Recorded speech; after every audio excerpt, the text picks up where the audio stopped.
மகா அபிஷேகத்தை திருமஞ்சனம் அப்படின்னு சொல்லுவோம். அவ்வளவு சிறப்பு மிகுந்த ஆனி மாதத்தில் புத்திர நட்சத்திரத்தில் வரக்கூடிய இந்த திருமஞ்சனம் அப்படிங்கிறது சிவபெருமானை நடராஜமூர்த்தியை வழிபாடு செய்வதற்கான ஒரு அற்புதமான தினம். தீர்க்க சுமங்கலியாக இருக்கும் பாக்கியத்தை பெற்றுக்கொள்ளணும் அப்படின்னா இந்த அற்புதமான ஆனி உத்திர நாளன்னைக்கு பெண்கள் இதை செய்தாலே போதும். தீர்க்க சுமங்கலியாக பாக்கியத்தை பெற்றுக்கொண்டு சுமங்கலியாக வாழ்வதற்கான பாக்கியமும் பெறலாம் அப்படிங்கிறத பற்றி இந்த பதிவில் நம்ம தெரிஞ்சுக்கலாம். வணக்கம். நம்ம இறையொளி திருவருள் சார்பாக உங்கள் எல்லாருக்குமே அன்பான வணக்கங்க.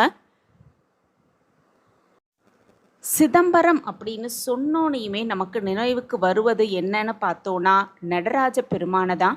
சிவ ஆலயங்கள் நடராஜ பெருமான் நடன கோலத்தில் காட்சி தருவார் அப்படின்னும் இந்த அற்புதமான நடராஜ மூர்த்திக்கு மகா அபிஷேகம் நடைபெறும் அந்த நாளை தான் ஆனி உத்திர திருவிழாவாக நம்ம கொண்டாடுவோம்.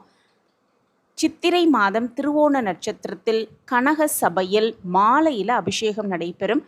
ஓராண்டில் நடராஜருக்கு 6 நாட்கள் அபிஷேகம் நடத்தப்படும். ஆனி மாதத்தில் உத்திர நட்சத்திரத்தில் ராஜசபை அப்படின்னு சொல்லப்படும் 1000 கால் மண்டபத்துக்கு உதயத்திற்கு முன்பாக 4 மணிக்கு அபிஷேகம் நடைபெறும். ஆவணி மாதத்தில் பூர்வ பட்ச சதுர்த்தியில் கனக சபையில் மாலையில் அபிஷேகமும், புரட்டாசி மாதத்தில் பூர்வ பட்ச சதுர்த்தியில் கனக சபையில் அபிஷேகம் மாலையில் நடைபெறும்.